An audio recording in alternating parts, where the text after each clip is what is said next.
Hello, and thank you for joining me on another episode of the Tech Exec podcast, where we triple your impact per engineer.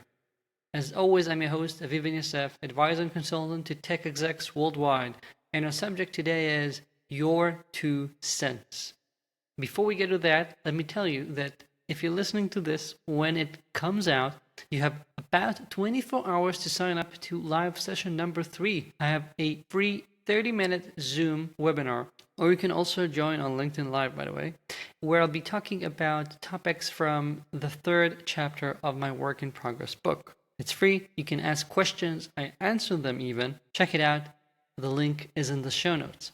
And now, your 2 cents. This is actually my 2 cents about your 2 cents. There's a common pattern that I find a lot of the times when I'm working with tech executives who are not co-founders, and this is usually their first rodeo as an executive, and that is they tend to defer to their boss, to the CEO, to the co-founders too much than they should. They just do as they're told too many times because they're a bit afraid of picking a fight, of seeming as those who always say no, who always have an opinion.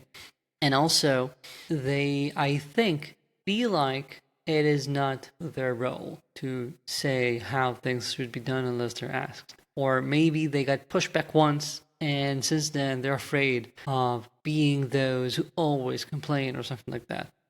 And frankly, I believe that one of the things that make an executive, a real executive, most valuable is your willingness to speak up and say your 2 cents, to speak your mind, to make people listen to you.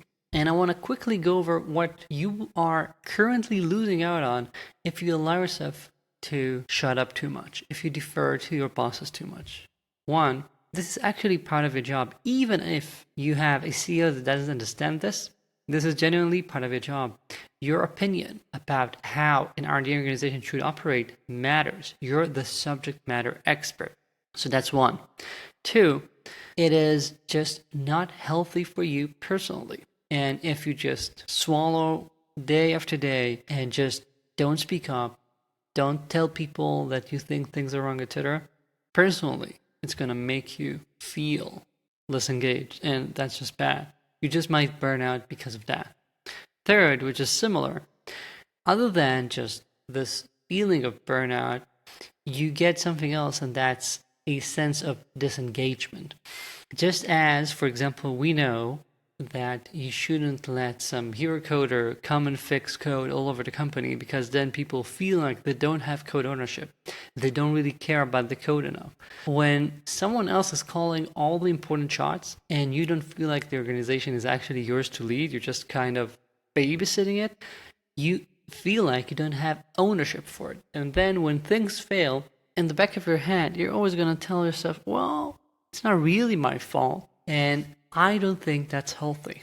I think that's really bad in the long term, because it means that you have incentives that don't align. And I've seen people who would never say that aloud. I'm guessing it also might be unconscious, but some of them are actually hoping that whatever roadmap, whatever plan they're currently doing is going to fail, because at least then it will prove to them that they were correct, that the boss's idea doesn't make sense.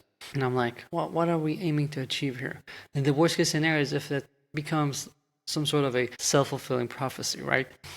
So your 2 cents, your opinion really matters. Maybe you need to find a way to start delivering it so that people listen to you, so that it doesn't seem like you're always argumentative. So you get your point across and you're not making enemies.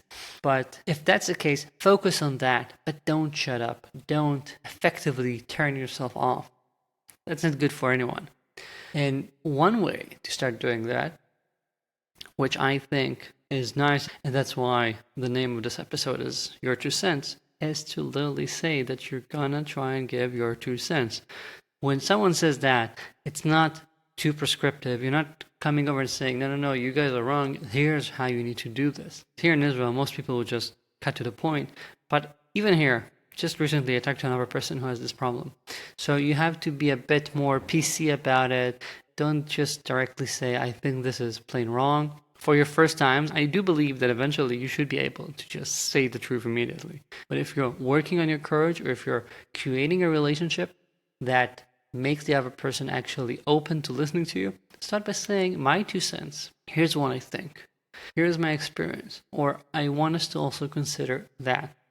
Start by saying those. If you have some sort of social proof, like, here's what I know that people are doing at X, or here's what I know Elon Musk is doing, so we better do the complete opposite. Whatever it is, find something that also helps you and give your 2 cents. And just like we listen to people's takes, to people's 2 cents on Twitter, on social media, on newsletters, because they are some sort of an expert in whatever area and we listen to them, you, I repeat this, you are the subject matter expert when it comes to your organization. Your opinion matters, probably more than anyone else's. So do speak up. Do say what's on your mind. Try and ensure that you do it in a way that's not antagonistic. Try and do it in a way that matches the way the other person, the other party is thinking. And do it every time. So if you said something and you notice later that a certain phrase maybe was misunderstood, or maybe doing it in the hall is not a good idea, iterate and next time improve. Don't use that phrase. Or next time ask to talk for 5 minutes in a conference room nearby or whatever. Slowly find a way so that you can give your take, you can give your 2 cents more easily. And that builds you as a real executive in the team. And this is part of moving upstream and managing your manager. This is the best thing for everyone involved. So don't give up. And even if the first few times are hard, it's just like working out. You have to do it a few times and eventually you start getting used to it. That's it for this week. Thank you for joining me. If you have any questions or comments, my email is in the show notes. If you haven't yet, do subscribe to my newsletter. It's the best newsletter online for tech execs. And that's where you can also find out about new live sessions ahead of time and don't have to scramble at the last minute to sign up. So link is in the show notes there. I'm reminding you, join me tomorrow for the live session. Waiting to see you there. Thank you. Talk soon.